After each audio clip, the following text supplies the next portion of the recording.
یہ اللہ تعالیٰ کی ایک شان ہے، اور وہ شان یہ ہے کہ جب ذمہ داریاں پوری ہوگی تو حق تعالیٰ شانہ اپنی قدرت کو ساتھ کریں گے. ہاں، قدرت کو ساتھ کریں گے، اور قدرت کو ساتھ کرنے کی وجہ یہ پیش آئے گی کہ ذمہ داریاں پوری کرنے والوں کے حالات ناسازگار ہو جائیں گے. جب وہ اپنی ذمہ داریوں پر کھڑے ہوں گے تو ان کے حالات ناسازگار ہو جائیں گے، ان کے حالات ان پر سخت ہو جائیں گے کہ دین کا کام کر رہے ہیں اور حالات سخت ہو رہے ہیں، دین کا کام کر رہے ہیں حالات سخت ہو رہے ہیں. موسیٰ علیہ السلام سے قوم یہی کہہ رہی تھی کہ موسیٰ آپ آئے نبوت لے کر کے، ہم نے آپ کی بات قبول کی، ہمارے حالات تو سخت ہو رہے ہیں. صحابہ نے حضور سے عرض کیا یا رسول اللہ، ہم مکے میں خوف کے بغیر کی زندگی نہیں گزار سکتے، خوف ہی خوف ہے، اور بھوک ہی بھوک ہے، اور تکلیف ہی تکلیف ہے. اللہ تدعو لنا اللہ تستنصروا لنا، آپ ہمارے لیے دعا کیوں نہیں فرماتے، آپ ہمارے لیے مدد کیوں نہیں طلب فرماتے. ہاں، ایک ہی سا بات چل رہی ہے. موسیٰ علیہ السلام کی قوم وہ بات کہہ رہی ہے موسیٰ علیہ السلام سے، حضرت محمد صلی اللہ علیہ وسلم کے ساتھی آپ سے استدعا کر رہے ہیں. ہاں، پوری نبیوں کی ایک ترتیب ہوتی ہے اصول میں ایک طریقے الگ الگ، ابونا واحد و امنا شتا. تو موسیٰ علیہ السلام کے ساتھی حالات کی سختی کی شکایت کر رہے ہیں، حضور صلی اللہ علیہ وسلم کے ساتھی حالات کی سختی کی شکایت کر رہے ہیں.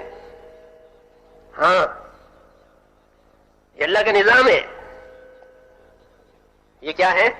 اللہ کا نظام ہے. ہاں، کوئی دنیا میں ذمہ دار بن جائے تو لوگ اس کا استقبال کریں، اور دین کا ذمہ دار بنے تو کہ جو جماعت کا امیر بنے تو جماعت اس کو ستاوے. ہاں، بعد میں تب وہ امیر روئے کہ بھائی ہوتا نہیں ہوتا کہ جماعت نے اتنا تنگ کر دیا کہ بیچارہ رو رہا، ان کے پاؤں پکڑے، ان کی خوشامد کرے. ہاں، حق اور باطل کی ترتیب کا فرق ہے. اس کا فرق ہے. ہاں، اپنے کام کو خوب سمجھیں، اپنے کام کو خوب سمجھیں.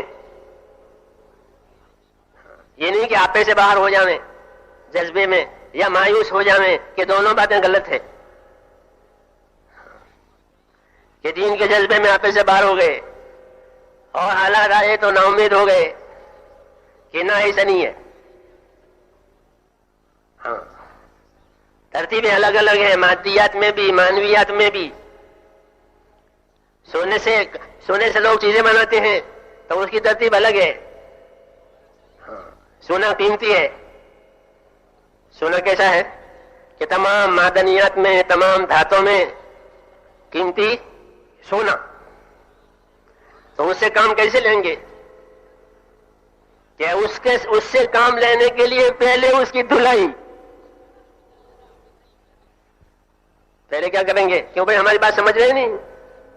ہاں، کچھ ہاں کرتے رہو تاکہ میں سمجھوں کہ ہاں ہمارے مخاطب ہماری بات لے رہے ہیں.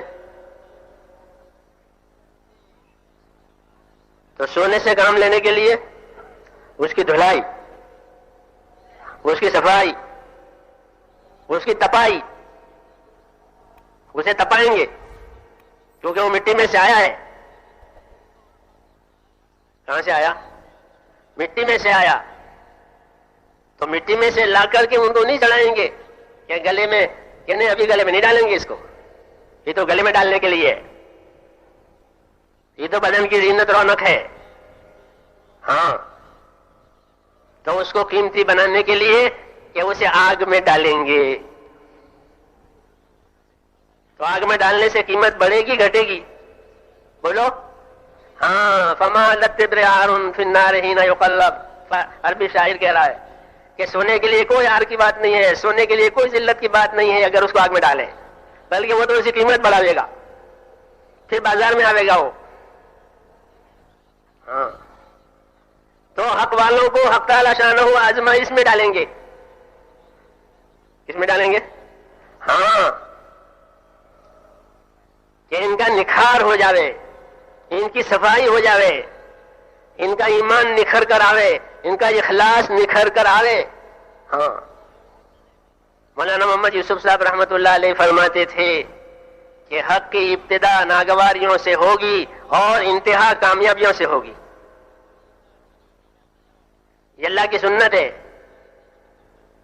دعوت دینے والا صحیح روپ سے جب اپنی دعوت کھولے گا تو اللہ کی سنت بھی بیان کرے گا اور اللہ کی قدرت بھی سمجھاوے گا. ہاں، جو اللہ تعالیٰ کی سنت میں کا دھیان نہ ہو تو وہ جلدی کرے گا کہ اللہ کی قدرت کب آئے گی، اللہ کی قدرت کب آئے گی، اللہ کی مدد کب آئے گی. کہ نہیں، تمہارا نکھار ہو جائے گا جب آئے گی. جیسے سونے کی قیمت کب آئے گی؟ کہ جب اس کا نکھار ہو جاوے، جب اس کی صفائی ہو جاوے، پھر وہ بازار میں آئیں گے چھوٹے چھوٹے ٹکڑے. اور روز اس کا بھاؤ بڑھے گا. جی ہاں. تو اس لیے میں نے عرض کیا میرے دوستوں کہ جب لوگ اپنی ذمہ داریوں پر کھڑے ہوں گے دین کے لیے تو ان کے حالات سخت ہو سکتے ہیں.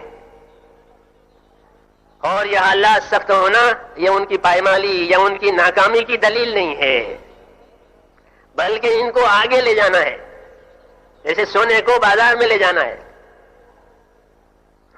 اس لیے اس کو تپایا ہے، اس کی دھلائی صفائی ہوئی ہے. اس لیے ایمان والوں پر جو حال اگر دین کی وجہ سے آتا ہے تو وہ ان کے انعامات کے بڑھنے کا سبب ہے. کس کا سبب ہے؟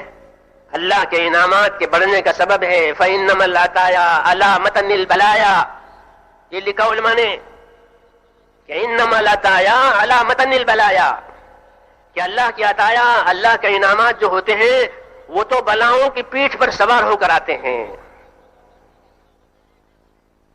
کس پر؟ بلاؤں کی پیٹھ پر. مٹھائی کے ڈبوں کی طرح سے نہیں کہ مٹھائی کے خوبصورت ڈبے اور اندر میٹھی مٹھائی، یہ نہ، ایسا نہیں ہوگا.